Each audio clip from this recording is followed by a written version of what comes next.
Hello दोस्तों, मैं आ गया हूँ चंपारण जिला में और एक इमाम साहब से पूछना है कि कुर्बानी का भी माहौल चल रहा है चारों ओर और कुर्बानी के बारे में, और आप लोग बने रहिए और मैं इमाम साहब से मिलकर आप लोगों से बता रहा हूँ कैसे होगा।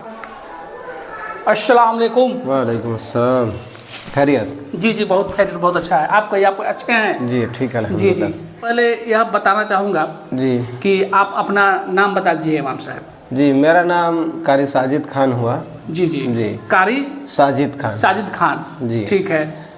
आज मैं आया हूँ आपके पास और अभी चारों तरफ कुर्बानी का माहौल बना हुआ है, कुर्बानी का समय चल रहा है, तो मैंने सोचा कि इमाम साहब को चलकर मैं पूछ लूँ कि कुर्बानी कैसे होता है, क्यों होता है, काहे के लिए होता है, कुर्बानी करने से क्या फ़ायदा है, कुर्बानी में जो किस तरह से, उसी के विषय में थोड़ा आप बता दीजिए। जी चलिए, आपने बहुत अच्छा सवाल किया जी कि कुर्बानी क्यों किया जाता है। जी जी, और ये होता क्यों है। जी तो आगे आपके सवाल का जवाब दें। जी। तो आपने बहुत अच्छा सवाल किया और बहुत सारे लोग सवाल करते रहते हैं, क्योंकि तो सबसे अहम बात, ये सवाल तो सबके दिल में खटकता ही है ना, गर्दिश करता रहता है। जी जी, तो सवाल नंबर आपका यह है कि कुर्बानी हम क्यों करते हैं। जी जी, तो ये कुर्बानी हम करते हैं इब्राहिम अलैहिस्सलाम की सुन्नत को जिंदा करते हैं। इब्राहिम अलैहिस्सलाम ने जो अपने साहबजादे है ना इस्माइल अलैहिस्सलाम को अल्लाह की राह में कुर्बान किया, तो इस कुर्बानी को हम इस सुन्नत को जिंदा करते हैं। जी हाँ, तो अल्लाह तबारक व तआला ने उनसे इम्तहान लिया और वो इम्तहान में कामयाब होते चले गए, है ना। आखिर में अल्लाह तबारक व तआला ने कहा कि इब्राहिम, तुम अल्लाह की राह में वो कुर्बानी पेश करो जो तुम्हें सबसे ज़्यादा अजीज़ है। तो आपने अपने नूरे नज़र लख्त जिगर प्यारा सा इस्माइल को कुर्बान किया।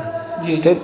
और दूसरा ये है कि उसका सवाब, जी, सवाब कैसे होता है जो, तो सवाब के बारे में अल्लाह के नबी सल्लल्लाहु अलैहि वसल्लम ने इरशाद फरमाया कि कुर्बानी के हर बाल के, एक सहाबे आए और कहा, या रसूल अल्लाह, हम जो कुर्बानियाँ करते हैं तो इससे हमें क्या फ़ायदा मिलेगा। अल्लाह के रसूल ने फरमाया कि तुम्हें एक बाल के सदके अल्लाह तुम्हें एक नेकी अता करेगा। अच्छा। सहाबा ने कहा, या रसूल अल्लाह, अगर मैं भेड़, अगर ऊन वाला, अगर मैं अल्लाह की राह में अगर दुम्बा कुर्बान करूँ या भेड़ कुर्बान करूँ तो क्या उसके भी हमें सवाब मिलेगा। अल्लाह के रसूल ने फरमाया कि उसके एक एक बाल के बदले तुम्हें अल्लाह एक नेकी अता करेगा। आप अब जरा सोचें कि एक जानवर के जिस्म पर, एक बकरा के जिस्म पर कितनी बाल है। बहुत बाल रहता है, बहुत जी, उतना एक एक बाल के सदके अल्लाह एक नेकी अता करेगा, है ना। अल्लाह के रसूल ने फरमाया कि वो क़यामत के दिन अपने सींगों और बालों, अपने खुरों समेत आएगा, है ना। जो कुर्बानी करते हैं, अल्लाह ने फरमाया कि लन यनालल्लाह लुहुमुहा वला दिमाउहा वलाकिन यनालुत तक़वा,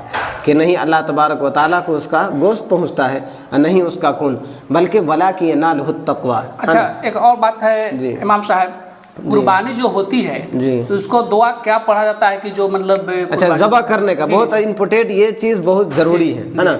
हमारे माशरे में भी कुछ लोग गलती करते हैं, तो बहुत अच्छा आपने सवाल किया और याद भी दिला दिया। जी जी। हाँ, तो आपके माध्यम से, आपके चैनल के माध्यम से हम ये बताना चाहते हैं कि जो लोग कुर्बानी करते हैं उसमें बहुत सारे लोग गलती करते हैं। गलती ये करते हैं कि नंबर 1 में तो ये जो जानवर को हम ज़बह करते हैं, है ना, उसको बेप्यासे मारते हैं, है ना, पानी वगैरह पहले पिला दें।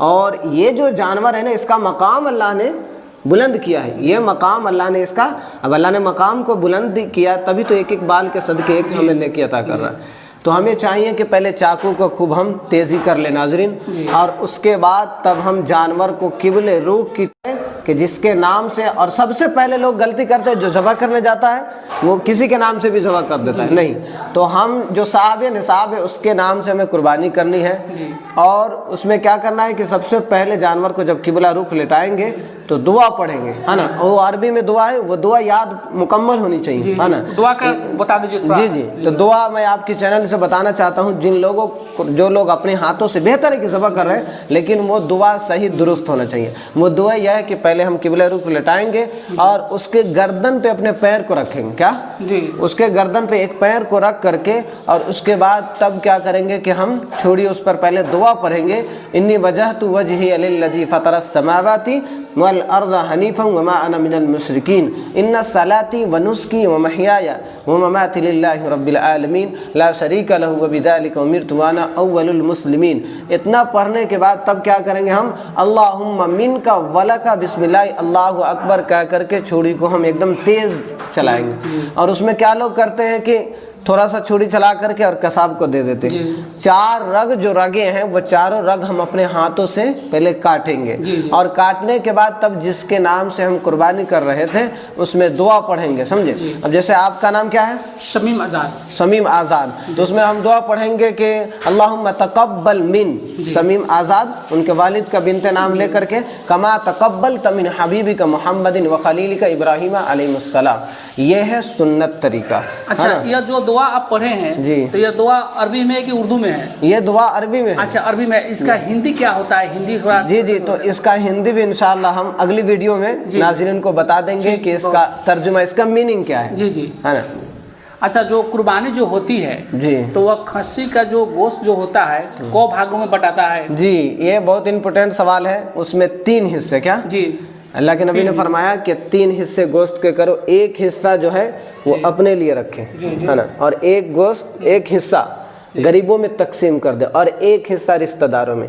तो लोग क्या करते हैं गलती कि जहाँ कुर्बानी हमारे रिश्तेदारों में हुई है वहीं भेजते हैं ताकि वो हमें भेजें। ये तरीका सही नहीं है। वहाँ जब कुर्बानियाँ हुई हैं तो हमारे लिए बेहतर यह है कि जो मोमिन भाई हमारा है वहाँ तक हम पहुँचाए जिनके घर कुर्बानियाँ जो साहब निसाब नहीं है, समझ रहे। हाँ, जो फुकरा जो गरीब हैं उन तक के हम पहुँचाए, है ना। और अल्लाह के हुक्म के मुताबिक हम कुर्बानी करेंगे तब अल्लाह तबारक व तआला हमारे कुर्बानी को कबूल करेगा।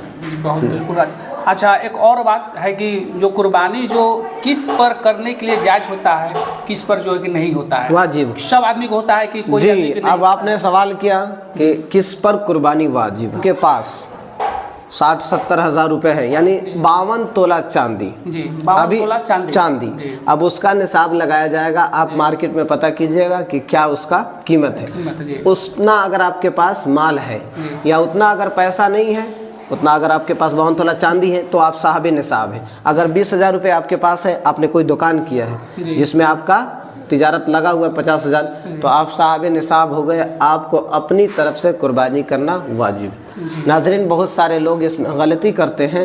अगर आप वीडियो देख रहे हैं तो आपसे प्लीज़ गुजारिश है कि आप पूरा मुकम्मल वीडियो को देखें और स्किप ना करें ताकि आपको मसाइल समझ में आ सके। और ऐसी वीडियो देखने के लिए इस चैनल को सब्सक्राइब करें और वीडियो को सवाब के नियत से शेयर जरूर करें। जज़ाकल्लाहु खैर। चलिए, यहाँ इमाम साहब एक और शब्द है, जाते जाते एक और शब्द पूछना चाहूँगा।